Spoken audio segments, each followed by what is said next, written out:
Hello, I'm Mr. Eliason, and welcome to APUSH.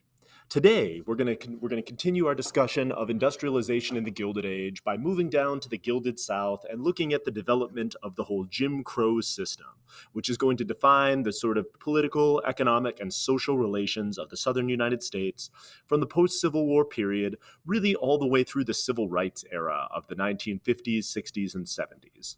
So let's dive in and talk about Jim Crow and all of this stuff that developed once slavery and the traditional sort of Southern economic and social system disappeared. So here's the basic objectives for today. Take a moment, pause, take them in, and we'll dive into this whole story. The South was devastated by the Civil War, politically and economically, and honestly, socially. I mean, the Civil War really tore the South apart. Both, of course, draining their resources, killing a significant number of people, ending, the ability of white Southerners to own human beings, but also the physical devastation was pretty substantial as far as Southern cities being leveled, the swath of destruction that Sherman cut through the South being pretty horrific. And, the death toll, losing that many workers, especially young male workers, is really problematic for Southerners. And so there's a significant amount of rebuilding happening. But as you hopefully remember, the Southerners really did not want to work with Northern Reconstruction governments. They tried to marginalize Black people in the post-Civil War South using propaganda like the famous book, The Prostrate State, trying to claim that Black Republican government was inefficient and corrupt, using racist propaganda to try to dehumanize Black people and to imply that they were somehow unfit for government, and pushing the Mississippi Plan, which we talked about last semester, this whole movement to use a combination of all of that propaganda, using vigilante or extra-legal violence in the form of the KKK and the White League to stop and take control of elections, and then once they took over, putting barriers in place, attempting to prevent Black people from voting. Many Southern states rewrote their constitutions several times during this time period. Of course, they had to rewrite their constitutions to give Black people civil rights during Reconstruction, but then they would again rewrite their constitutions in order to disenfranchise and marginalize formerly enslaved people in a whole host of different ways. We also saw gradual migration out of the South. This is the beginning of the quote-unquote Great Migration, which really isn't going to peak until the years between the World Wars and the time after World War II. But the Great Migration is the movement of Black people out of the southern states and to the west and northern areas, specifically cities in northern areas. And so this is going to happen during this time period. And so we're going to see a significant increase in Black people living outside the South, which is going to lead to a whole host of opportunities for Black people, but also challenges and issues as people in the North who don't usually have to interact with people who aren't white are going to push back against sort of the changing demographics of their areas. But again, this is a process that's going to happen over a very long period of time. And we're just noting that it kind of begins here as Black people now get the freedom to move around.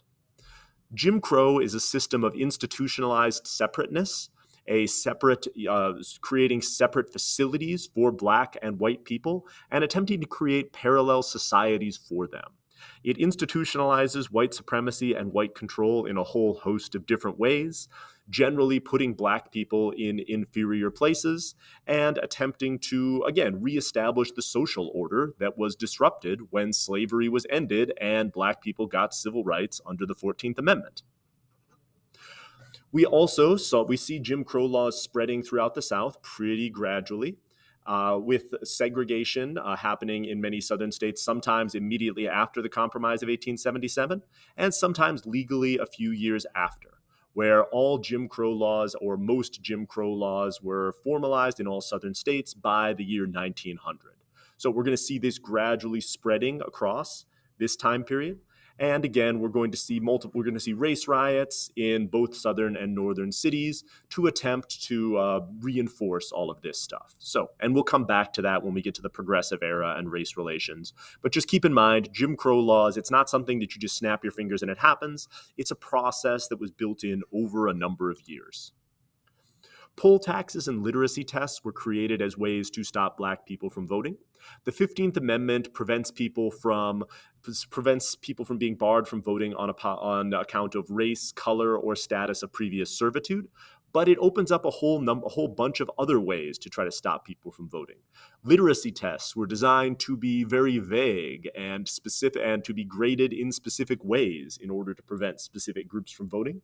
And poll taxes were set up to disenfranchise Black people who were often economically disadvantaged because of their formerly enslaved status and the economic systems that developed in the South in the years after the Civil War.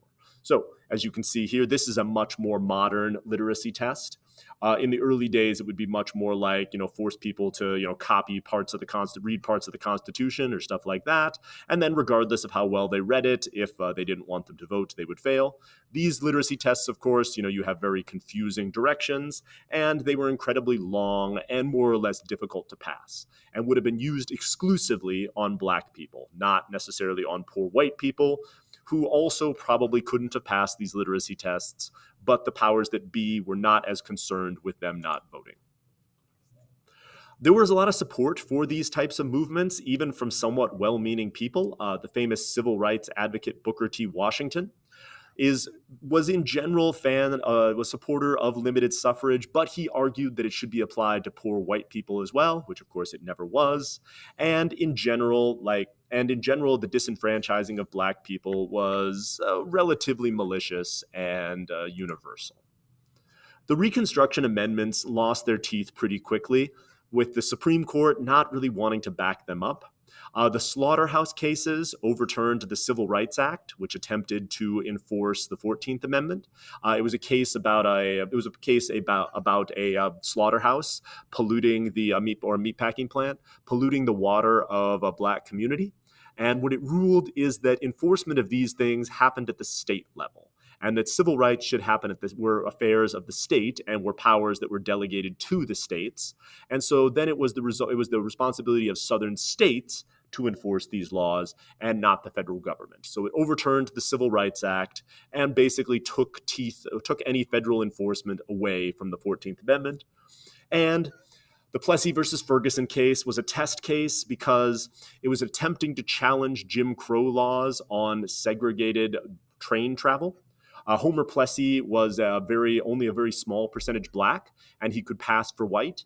And so he got on a train car and he rode across state lines in the white compartment, and then he turned himself in, intentionally breaking the law and hoping it would get to the Supreme Court. Unfortunately, the Supreme Court ruled against him, arguing that as long as the facilities were, quote, equal, having them be separate was not inherently discriminatory.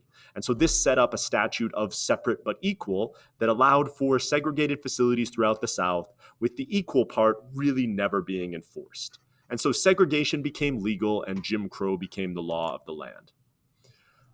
All of this was enforced by lynching, and Homer Plessy was extraordinarily brave. He had to actually find a police officer who was sympathetic and who he thought would protect him to turn himself into. There was this whole process of setting up the test case so Homer Plessy would not be killed, because the killing of Black people who broke social or economic norms was relatively common. Here's an observation from a Chinese visitor to the United States who gets some very specific details wrong about lynching, but does lay out the basic hypocrisy in the practice. Ida B. Wells here lays out the whole process of institutionalized violence against Black people. So take a moment, pause, read, and then we'll move on. And so we do see people pushing back against this practice, but in general, it was pretty widely accepted, and the perpetrators of lynching were rarely held accountable. Economically, the South does industrialize to some extent. We start building a railway system, and they start building up some industry, but in general, hard feelings from the South against Northerners are really going to prevent Southerners from accepting much Northern capital. And so while the North is rapidly industrializing and transforming itself, for the most part, the South is not.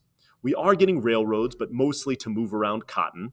And economically, we are starting to build cotton mills. So as the North moves away from textile production and into more heavy machinery, steel, oil, things like that, the South is going to take over the vast majority of cotton production, with generally poor Southerners working in these cotton mills, while Black people are sharecropping and still harvesting the cotton. And so this is going to lead to some measure of economic transformation in the South, but again, it's going to be relatively gradual, and the benefits to Southern society are going to be somewhat, again, tangential and not particularly transformative. So, in the end, here's Frederick Douglass in his later years laying out the whole problem of sharecropping. So, take a moment, pause, take it in. And we talked about sharecropping last semester. We talked about the cycle of debt that sharecroppers get put into. We talked about the fact that at the end, generally because of exploitation, the sharecropper owes more than they had made, and so goes into more debt the next year. And it's a form of economic slavery known as debt peonage. And of course, if sharecroppers break their contract, they can be arrested. And as we talked about last semester, the one exception to the 13th Amendment is as punishment for a crime. And so if sharecroppers attempt to escape from sharecropping, they can be arrested and then legally re-enslaved. This process is specifically unbelievably horrific. So we'll take a moment and allow you to read this, and then we'll move on. It's disturbing. Eventually, sharecropping developed into an institution that captured up both white people and black people, and so by 1900, a significant portion of white people were also caught up in the sharecropping system, and it became the sort of economic engine of the South, where slavery was replaced by this system of debt peonage, which is not slavery, but it's also not slavery. And so economic exploitation and inequality would continue in the southern states really until, after the Second World War. You had two main advocates for change for Black people in the United States who had very different visions. And so we're going to have you guys read some Washington and Du Bois here going forward. And we're going to finish up this lesson, not with me talking about their basic philosophies, except for outlining them, but having you read their arguments and their takeaways here. Booker T. Washington was born into slavery, and he advocated, once he had gotten his freedom, for the growth of technical education and cooperation with white authorities. He argued that setting up technical schools and institutions for Black people, like the famous Tuskegee Institute, would lead Black people to economically improve themselves and better their position in society. And so for right now, Black people should accept discrimination in exchange for economic opportunities and for education, economically better themselves, and then they would be in a better position to demand full civil rights. W.E.B. Du Bois was a Northerner from New England. He was the first Black person to graduate from Harvard University and to get his doctorate from Harvard.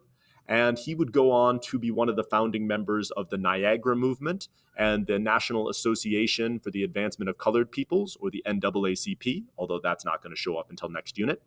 He's going to argue that without political rights, it would be impossible for Black people to actually be able to improve themselves. And so they need to demand political equality now, or else economically, Black people are always going to be subservient to white people, and they're never going to be able to truly become equal because they'll never catch up to where white people are without political and social rights. So we're going to read a bunch of different texts about these guys, take a moment and pause and take in each one of these, and then we're going to have you guys do some writing, comparing their philosophy, and basically assessing the appropriateness of this approach with what we currently know about economic and social conditions in the United States. So here's Washington's laying out educational outlook in the South. Pause and take this in. Here's Washington's famous Atlanta Compromise address, where he's addressing a predominantly white audience and trying to get them to buy in to his plan for industrial education. So pause, take this in. Here's a letter between Booker T. Washington and one of his critics describing the distance that Black people have come at this point. So pause, take these in. Here's a American author who is talking about the successes of Booker T. Washington and the role that he had in Black society at the time. Here is Du Bois's eulogy, or part of his eulogy for Booker T. Washington, laying out both his positives and his negatives. And here's Du Bois' famous testimony arguing what he thinks is the path to betterment for Black people in the United States. So pause. Go back if you need to, take these in, and then your task is going to be to write about and contrast these two approaches with what we know about both the economic situation for Black people during the Gilded Age, but also the things that have happened since then and the current issues that we're dealing with. Because hopefully you see some of these arguments that will be mirrored in our current debate about race and equality, but also the different debates that are going to show up in the 1920s and the 1950s and the 1960s. And so these are going to be things that we're going to echo throughout our study of American history. And so we need to be familiar with these two approaches because honestly, none of this stuff is new. So here are our objectives for today. Hopefully you can answer these in some detail. And when we come back next time, we're going to start looking at the transformation of American society in the Gilded Age and the real emergence of a modern-looking American society. Thank you for listening.